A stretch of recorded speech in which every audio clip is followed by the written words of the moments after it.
At mukhang buong mundo ang nakapanood ng Blue Ribbon investigation ni Senator Marcoleta, ni Pia Cayetano at Senate President Alan Peter Cayetano dahil ang bansang US kinansela na ang US visa ni dating Speaker Martin Romualdez. Kinumpirma nga ito ng Philippine Ambassador ng US na si Jose Manuel Babe Romualdez at wala nang ibinigay na iba pang detalye ang ambassador. Ngunit para sa iba, para sa mamamayang Pilipino, ay baka daw parte ito ng palabas ng Marcos administration.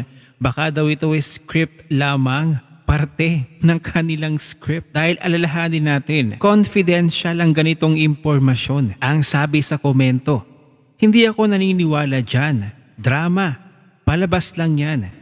Di ba ang pinsan, si Babes Romualdez ambassador sa US? Aapila yan, diversionary yan, tactics. Ang daming drama talaga.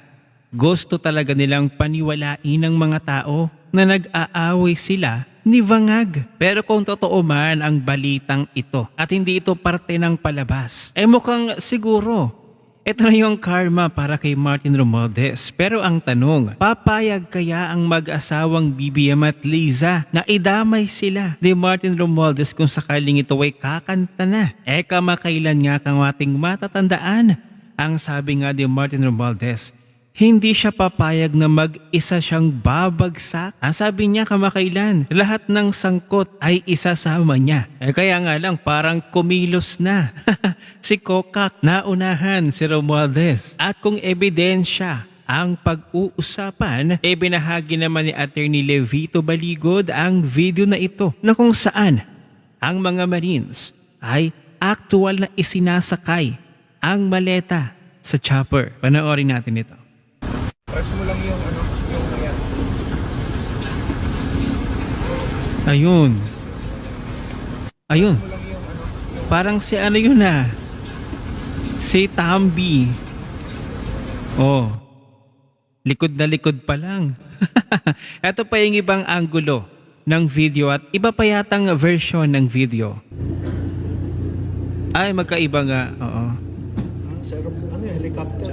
Chopper ni boss. Oh, chopper. Bago mag-eleksyon. Magat naman yan.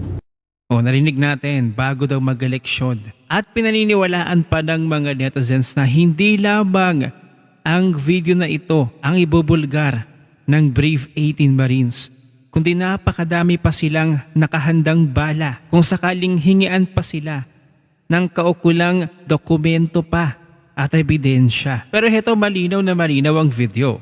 Talagang nagsakay ng maleta sa chopper. At ang tanong, ano ang laman ng maletang iyon? At marahil siguro napanood ng iba't ibang bansa ang Blue Ribbon Committee hearing kahapon. Kaya nga lang bakit nauna pa ang bansang US na parusahan si Martin Romualdez? At speaking of maleta, ay hindi naman makapaniwala ang taong bayan na pati ang isang pari na nagngangalang Father Flavie ay nabahagian din ng maletang pera ayon nito sa Brave 18 Marines. Pero nang malaman nila at mapanood ni Father Flavie ang video na testimonya ng isang Marine, abay itinanggi niya ito. Wala daw church doon na malapit sa 33 Clemente. Wala daw church na malapit doon sa Mindanao Avenue sa Quezon City. Pero si Attorney Baligod abay nag-post sa kanyang social media.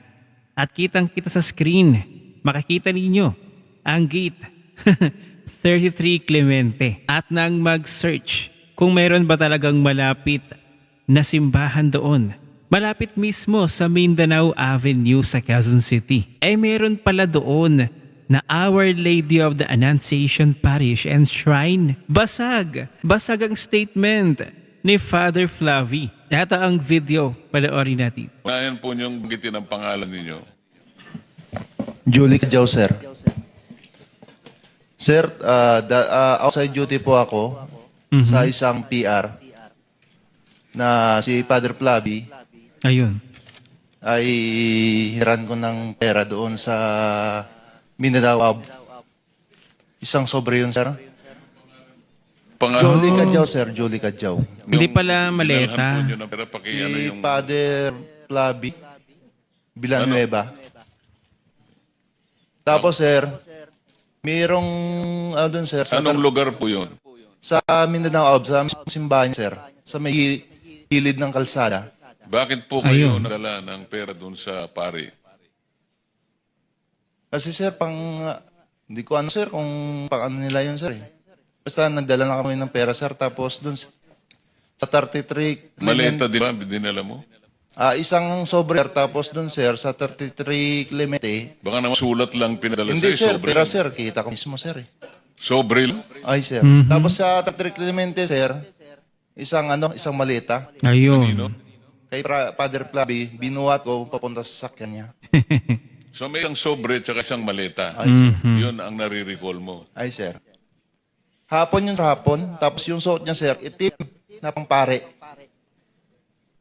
Yung pangpare yung ano niya. Nung iabot mo, Sinakay sa sakyan niya, sir? Nakasuot siya ng pare. Ay, sir. Yung pare na itim, sir, na sinusuot ng mga pare. Pare, baka pandemonyo. Itim eh. O hindi ko nila lahat ang mga pare. At meron din ako nakitang video sa social media na kung saan itong si Martin Romualdez kasama ang tingog party list representative na si Jude Asidre. May daladalang maleta at ibinigay sa isang pari. May connection kaya ito? Panoorin natin. Ayun. Ayun, nakita nyo.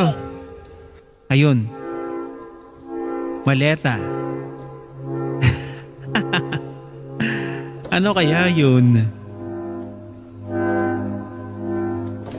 Oh. Pero parang hindi si Father Flavi to eh. Pero parang ibang pari ito. Pero may maleta.